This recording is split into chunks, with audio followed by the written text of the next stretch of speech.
The Survivor stars Ben Foster as Harry Haft, a boxer who fought against his peers in concentration camps in order to survive. After World War II and haunted by memories, he tries to use fighting legends as a way to find his love.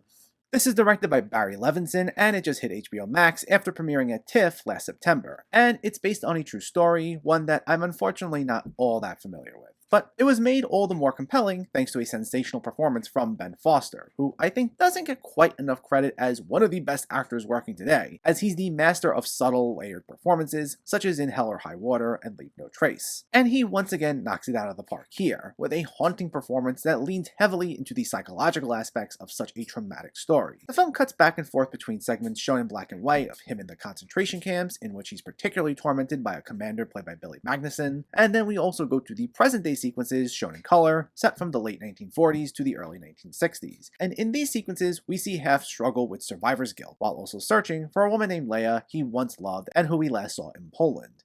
It's a dark, grueling film that, for those of much older films, will feel reminiscent somewhat of the 1964 movie The Pawnbroker with Rod Steiger, which also dealt with the subject of survivor's guilt from that same time period. It has an incredibly grim tone, especially in these heartbreaking and visceral flashback sequences that can make things feel stomach-churning. But it's also a film that tries to give the story as much depth as possible, especially in exploring Haft's state of mind and the way he feels so torn about what he's done, bringing a great sense of nuance, and it's mostly mesmerizing. Now, it does suffer from some pacing issues, primarily in the present-day sequences where it feels something akin to your typical sports drama, just with this added brutal element, because part of the story does center around this fight Haft is about to have with Rocky Marciano, and those segments were just fine. But for the most part, the experience is one that's absorbing, primarily due to Foster's excellent performance. Joining him in the supporting cast during the present-day sequences are Vicky Krieps as someone who helps Haft look for Leia, John Leguizamo as one of his trainers, Peter Sarsgaard as a reporter, and Danny DeVito as Marciano's trainer.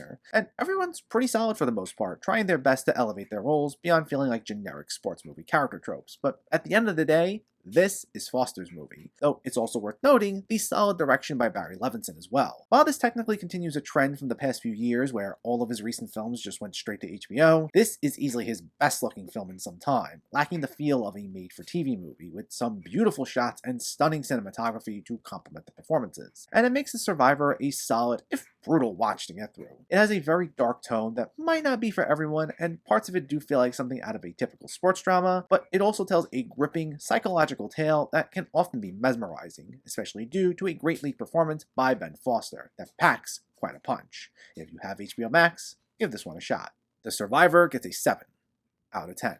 So let me know, did you see The Survivor, or are you planning to see it, and what were your thoughts? Is this one of your favorite Ben Foster movies? Is one of your favorite Barry Levinson movies? Let me know in the comments below so we can discuss. Also, if you enjoyed this video, please give it a like and share it. And for more movie reviews and film discussion, please make sure to hit that subscribe button to stay updated. Thanks for watching, everyone, and keep having fun with film.